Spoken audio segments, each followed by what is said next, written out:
Am I gonna fail? I'm gonna be honest with you guys, that RD exam is no joke. So hi everyone, my name is Kim. I am a registered dietitian as usual. If you're new to my channel, welcome. Go ahead and push that subscribe button. For my regular visitors, welcome back. I'm gonna be honest with you guys, that RD exam is no joke. It's hard, eh? Sometimes I think I'm in Canada, so I like to say a lot. Love to all my Canadians out there. That RD exam had me very, very anxious. I'm just gonna share with you a few things I did to pass my RD exam, which may be helpful for you. If you guys have watched any of my previous videos popping up now, click on it.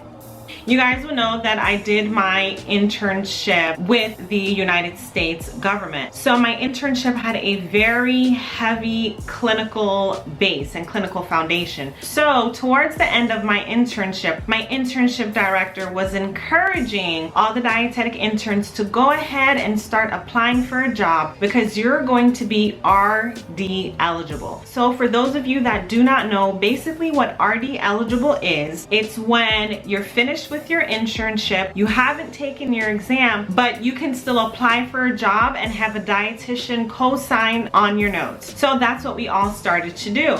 And I was offered a job before I finished my internship. So I finished my internship on a Friday, and that Monday I started my job. So what does this have to do with the RD exam? So actually I was not someone who, took time off right after finishing my internship and just hit the books. The reason for that is, right after the internship, you need money. So definitely I was like, well, why not kill two birds with one stone? Get some money, because there's bills that have to be paid, and also learn as much from actually being in the clinical setting. I actually waited 3 months to take my RD exam after I finished my internship, and during this time I was working and I was studying. So something that was always a little difficult for me was memorizing that whole entire list of medications and the different micronutrients that it affects. So being able to work and to see how Solumedrol can affect someone and to see how all the other medications out there could affect someone actually helped me with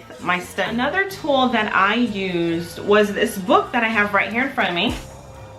I hope you guys can see it. It's my RD exam review guide. I actually got this book about 2 years before taking my RD exam. Reason why I got it 2 years before taking my RD exam, another video popping up right now. It was the only tool that I used to study for my exam. So something that I should have said with the Breading and Associates book, it breaks down what the exam will cover. So during the time that I took my exam, it said that 40% was going to be on clinical and community nutrition, which I feel that was my strong point. 12% was going to be on food science, food safety. 10% was going to be on counseling, communication, education, and research. 17% was going to be on food service, which was my weak point. And 21% was going to be on management, marketing, quality improvement, human resources. Something that was always a little difficult for me during the entire studying process were these calculations that you find in food service, like finding the fixed cost, finding the number of servings from a number 12 scoop size in a 12-gallon container. The only thing I really understood were FTEs, edible portion, and as purchased portion. So the food service was always a little difficult for me. So certain things that I did as well, besides actually working in the field and understanding why we do things in dietetics the way that it's done, and studying for my exam simultaneously while I was working, I had to learn to relax. Because as I stated earlier, I was just very nervous. I was a nervous Nelly. Something that I did, different relaxation techniques. For instance, I would pray a lot, and I would pray often. I would pray right before I studied, and I would pray after I studied, and I was like, Lord Jesus, please help me to retain this information. I was hired as someone that is RD eligible. So if I didn't pass my dietitian exam, I was going to be fired. Something else that I did decide to do right before my exam, I just stopped studying because I said, well, if I don't know it now, I'm not going to know it. So when it was the day for me to take my exam, I actually had one of my family members drive me to the site, because I mean the site was probably an hour and a half away. So that did give me some time to review certain things that I didn't know. So I actually got to my destination about an hour early, because as I stated before in a previous video, I like to scope out locations, especially if I haven't been there before. I became familiar with the location. I saw the amount of traffic that was flowing through. During my exam, I was a bit shocked because my exam focused a lot on clinical. Off the bat, I kid you not, I could have swore I was taking a pharmacy exam.